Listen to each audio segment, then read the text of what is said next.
নমস্কার, সবাই কেমন আছেন? আশা করি সবাই খুব ভালো আছেন। আমিও খুব ভালো আছি। তো চলুন প্রতিদিনের মতো আজকের ব্লগটা এখন থেকেই শুরু করি। সকাল সকাল পাখিদের ঝাঁক দেখেই ভাবলাম ওদের জন্য একটু খাবার নিয়ে আসি। তাই ওদেরকে খাবার দিয়ে তারপরে আমি গেলাম মন্দিরে সোজা। সত্যি ওদের এই খাওয়াটা দেখতে আমার এত ভালো লাগে। আর কাল থেকে তো এত বৃষ্টি হচ্ছিল যে আর নিচে নামতেই পারিনি।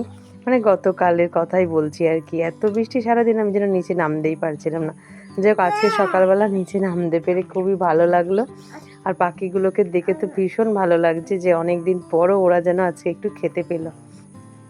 এত বৃষ্টি হচ্ছিল, খাবার দিচ্ছিলাম কিন্তু ওরা ঠিকঠাক আসতে পারছিল না জানেন।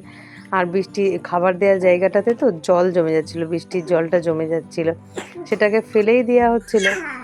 তাও ওরা আসছিল, বাবুকে আসছে আমি যখন এডিটিং করছি, তো ওর ওই জন্য ভয়েসটা একটু মাঝে মাঝেই আসছে। যাই হোক চলুন, বাচ্চা থাকলে এরকম একটু আধটু হবে। তো যাই হোক আমি আজকে এখন রান্নাবান্না করব, কিন্তু যেহেতু আজ কয়েকদিন ধরে বৃষ্টি হচ্ছিলো তাই আজ সকালের উঠোনটা আপনাদেরকে দেখাচ্ছি। পুরো জামা কাপড়ে ভরে গেছে, যেই একটু চকোসা মতো করেছে।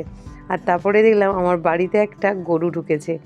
সবাই বলে গরু নাকি খুব শুভ, যদি এরকম বাড়িতে একা একাই আসে বা যায়। বাবু যখন আমার পেটে ছিল তখন কিন্তু মাঝে মধ্যে এরকম আমার বাড়িতে গরু আসতো। আর আজকেও দেখে আমার খুব ভালো লাগলো, তাই ওকে একটু ভিডিও করে নিলাম। যাক চলুন, আমার তো এদিকে রান্নাবান্না হচ্ছে। আজকে তেমন কিছু রান্না বলতে আজকে তো একটু শনিবার, আর একটু তাই চাউমিন বানাচ্ছি নিরামিষ। ভাত টাত কেউ খাবে না বললো, তাই জন্য আজকে এরকম ব্যাপার, একটু আলু ভাজা দিয়ে চাউমিন বানাবো। বাঙালিদের ঘরোয়া চাউমিন মানেই আলু ভাজা। আলু ভাজা না দিলে যেন হয় না, সবজি তাতে কিছু আপনি দিন বা না দিন, আলু ভাজাটা দিলেই সবার খুব প্রিয়। তো মোটামুটি এদিকে চাউমিনটা বানিয়ে ফেলেছি, এবারে টিফিনে গোছাবার পালা। তারপরেই আমি এদিকে জামা কাপড়গুলো তুলে নিয়ে আসলাম।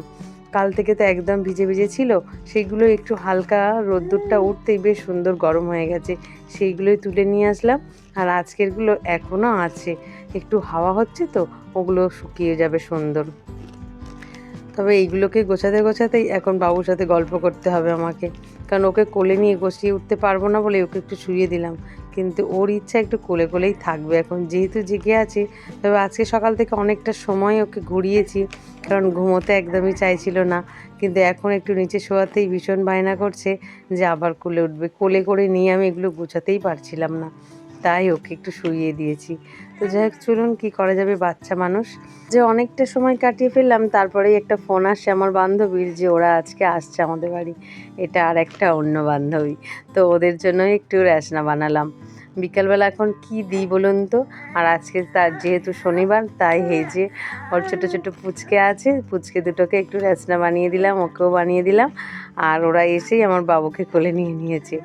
আর একটু নিমকি ভাজা দিয়েছিলাম, তো সেটা আর ভিডিও করা হয়নি। যাই হোক গল্প করতে করতে এতই আমরা গল্পে মেতে গিয়েছিলাম যে আরও অনেক কিছুই ভিডিও করলে ভালো হতো, সেগুলো কিছুই আর করা হয়নি। যাই হোক চলুন, এই সবাই মিলে আনন্দ করে যতদিন থাকা যায় ততটাই মঙ্গল। তো ওরাও আবার বাড়ি ফিরে যাবে। তো ভিডিওটা আজ এখানেই শেষ করছি, আগামীকাল একটি নতুন ব্লগে আবার দেখা হবে। সবাই সুস্থ থাকবেন, ভালো থাকবেন, সবাইকে ভালো রাখবেন। আর ভিডিওটা কেমন লাগলো অবশ্যই কমেন্ট করে জানাবেন। ওরও এই ছোট্ট পুচকিটা খুব সুন্দর। যাই হোক চলুন, টাটা।